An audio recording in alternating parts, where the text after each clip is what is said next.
Thanks for joining me today on this edition of the Author's Corner, brought to you by KNEO 91.7 FM The Word. I'm Roberta Foster, and today I welcome Sarah Monzon to Author's Corner, and she has written the novel An Overdue Match, which is published by Bethany House, and she'll tell you more about how to find the book at the end of the program. Let me tell you a little bit about her. She's a Holt Medallion and Selah Award winner and Carroll Award finalist. She's a stay-at-home mom who makes up imaginary friends to have adult conversations, or as we would call it, writing novels.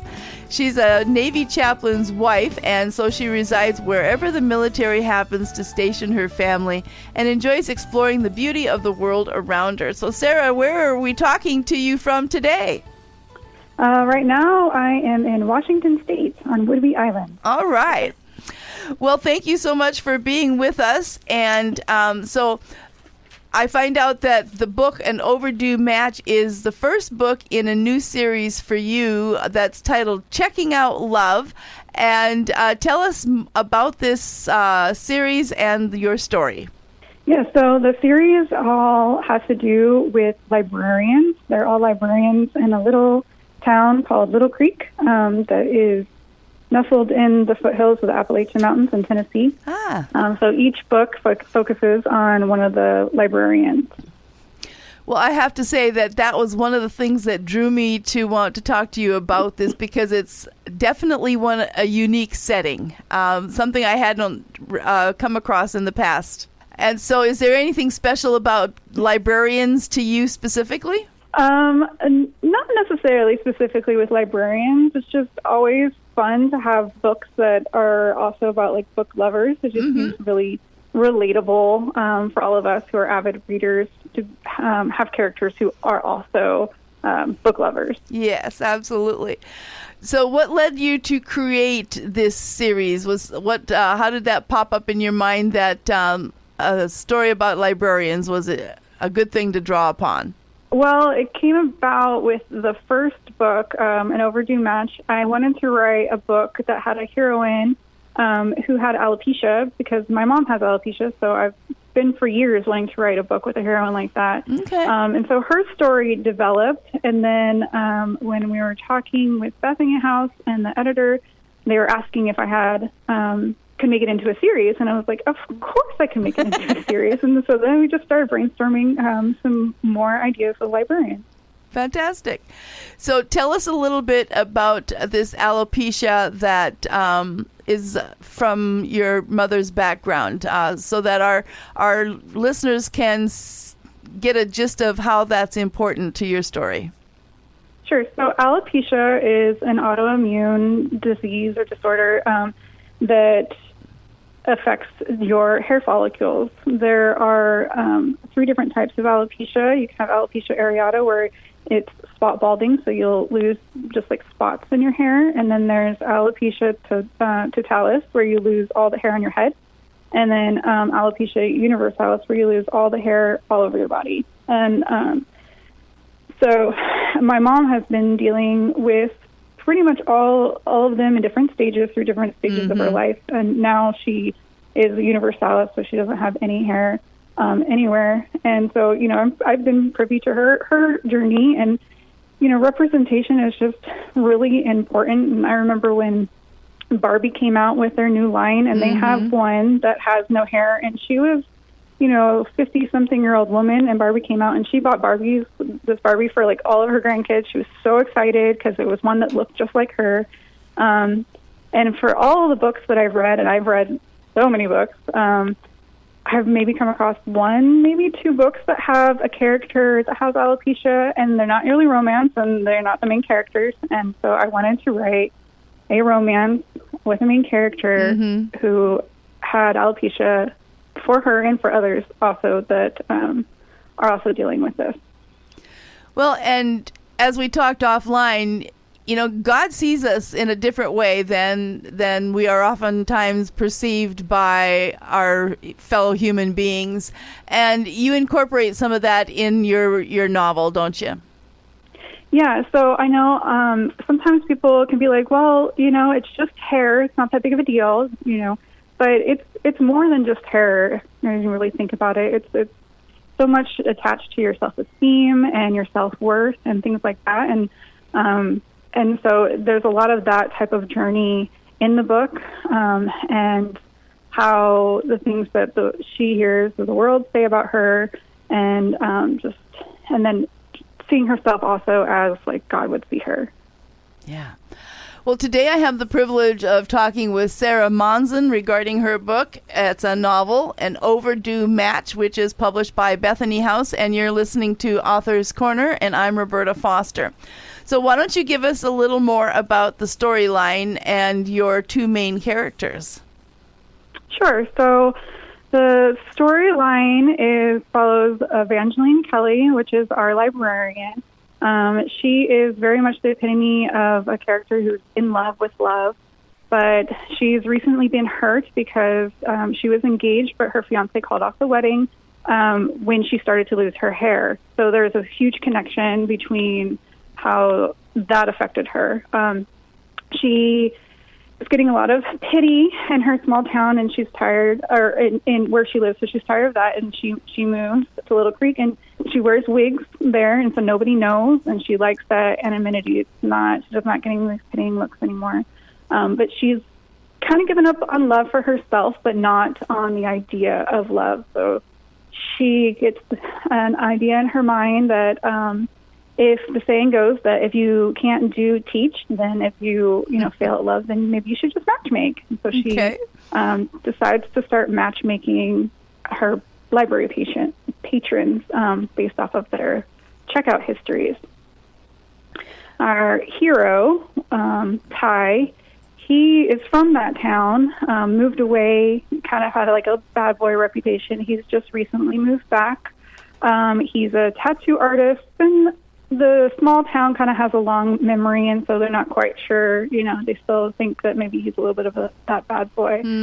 So Evangeline, since she's new to town, doesn't really know everyone too awfully much, and so her matchmaking kind of goes a little to the side, and Tai finds out and offers to help, but he's got a request of his own type of thing. So then it kind of goes from there. Well, yes, we don't want to give the whole thing away. I know. I never know how much to say and how much to keep back, and sometimes I say too much.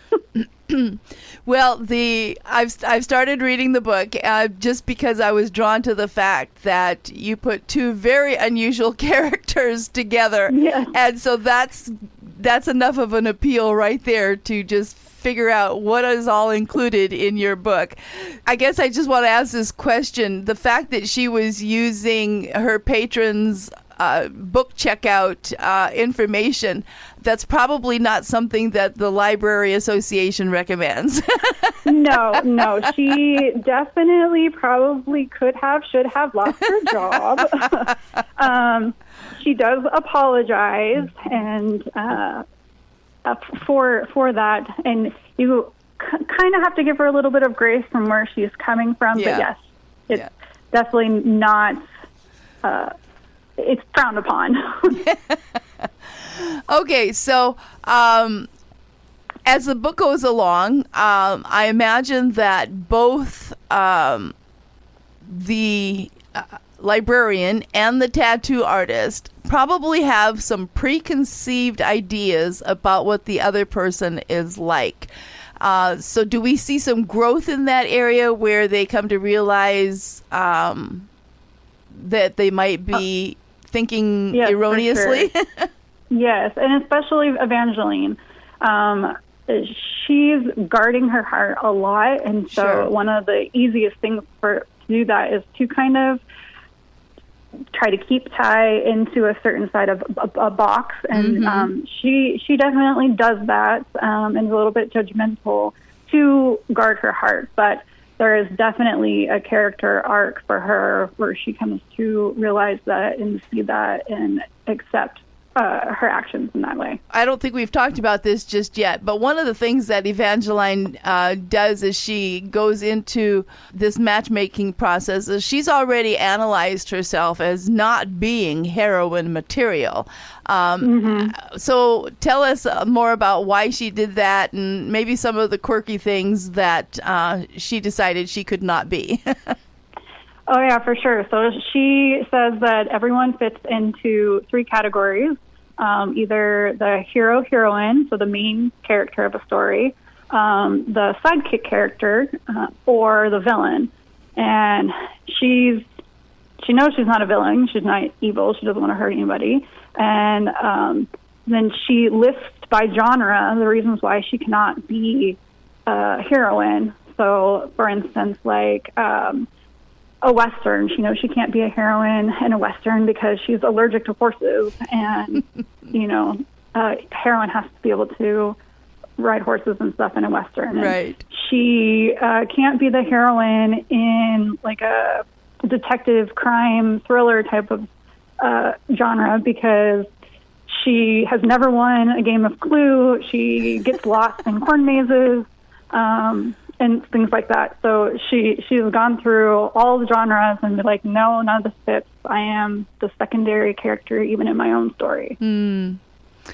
Well, and we've kind of talked about this a little bit, but God sees us totally, sometimes totally different than we see ourselves. And I'm hoping that as the book goes along, she tends to get more of an image of how God might see her as being wonderfully and beautifully made.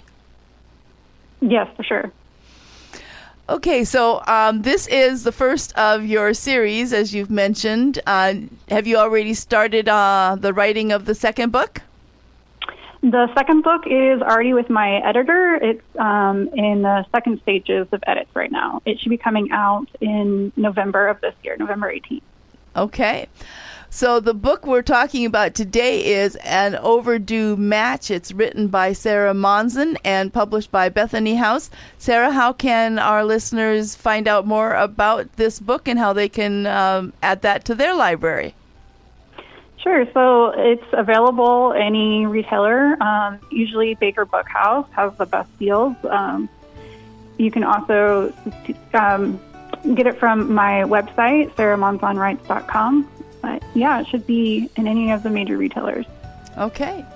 So one more time, the book today is An Overdue Match, published by Bethany House. We certainly thank them for sending us a copy, and written by Sarah Monzon. That's spelled Monzon.